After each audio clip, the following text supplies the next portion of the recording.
Whatever became of the Garden of Eden? We're not told. One theory is that it was destroyed in the flood. Another theory is that God removed the tree of life and then let nature take its natural course. At the end of Genesis 3, we have a completely different kind of universe than we had at the end of chapter 2. Adam and Eve are also completely different. They who were once innocent and immortal are now sinful in their nature and destined for death. From this point on, history will be about the work of God to redeem mankind and restore the earth. And what a story it will be. What likely dominated the conversations between Adam and Eve after the events of Genesis 3? Well, probably the temptation, the fall, the judgments, coats of skins, and the expulsion from the garden. That would be my guess. Genesis 4:1, now Adam had sexual relations with his wife Eve, and she became pregnant. When she gave birth to Cain, she said, with the Lord's help, I produced a man. Later she gave birth to his brother and named him Abel. When they grew up, Abel became a shepherd, while Cain cultivated the ground. When it was time for the harvest, Cain presented some of his crops as a gift to the Lord. Abel also brought a gift, the best portions of the firstborn lambs from the flock. The Lord accepted Abel and his gift, but he did not accept Cain and his gift. This made Cain very angry, and he looked dejected. Why are you so angry? The Lord asked Cain. Why do you look so dejected? You will be accepted if you do what is right, but if you refuse to do what is right, then watch out.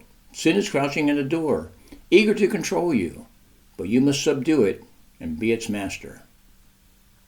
In Genesis 4, we will begin to see what life in a fallen world will look like. We will see obedience in one of the first couple's children and willful sin in another.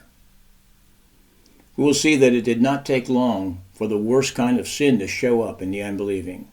We will see the first person ever to go to heaven after death.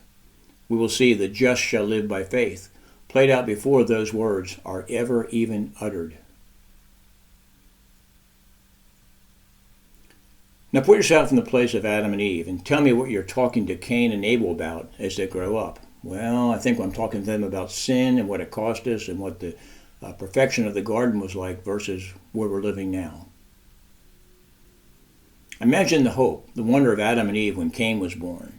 All the normal amazement at the tiny fingers and toes, plus thinking, could this be the promised one? If anyone has ever known the difference between light and darkness, it would have been Adam and Eve. They had God's promise that the seed of the woman would crush the head of the devil, and then try to grasp how desperately they wanted to regain paradise. I would expect that Adam and Eve were looking for God to fulfill his promise of the deliverer, very much like the Israelites expected a deliverer from Egypt. They were probably no different than the disciples who heard, I will come again and receive you unto myself, and then thought Jesus was coming right back. As we discussed previously, God's timetable for fulfilling his promises is not necessarily the same as ours. Bear in mind that God, as he always does, was going to keep his word, but there was lots and lots of preparation to be accomplished before the deliverer would come.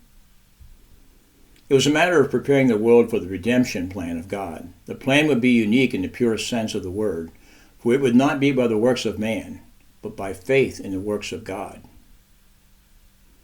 John 16:12, there is so much more I want to tell you, but you can't bear it now. When Cain is first born, it certainly makes sense that the first couple might expect, even presume perhaps, that this newborn Cain is the deliverer. They would not have had any idea or any sense at all as to how God's plan might work out. The plan where God would accept a stand-in for their sin debt. But that would not have stopped them from hoping.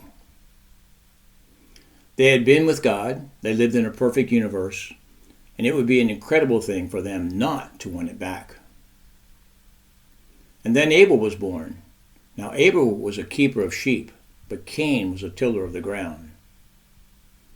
We are given an unbelievable economy of facts for this time. Were Cain and Abel twins, as some think? Were they born 9 to 12 months apart?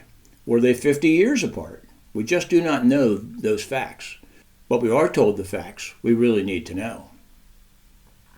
Cain means possession or something acquired. Abel means a mere breath, and you must wonder why Eve even chose that name. James 4:14, yet you do not know what your life will be like tomorrow. You are just a vapor that appears for a little while and then vanishes away. Two necessary and noble professions, keeper of sheep, tiller of the ground. Abel eventually brought the required blood offering, but we should not assume that had anything to do with him being a keeper of the sheep. Cain was a tiller of the ground, but we should not assume that his profession was the reason for his not bringing the right offering to the Lord. Points to ponder. At the end of Genesis 3, we have a completely different kind of universe than we had at the end of chapter 2. In Genesis 4, we will begin to see what life in a fallen world will be like. God's timetable for fulfilling his promises is not necessarily the same as ours. This class, and indeed the entire school, is dedicated to helping others see that God is bigger than we think and better than we know. To get to the next video, make a note of the class number for this recording, then search for the next one. Here is a sample. If this video is number L01.1, then the next one is L01.2. And remember to like and subscribe on YouTube and follow on Rumble.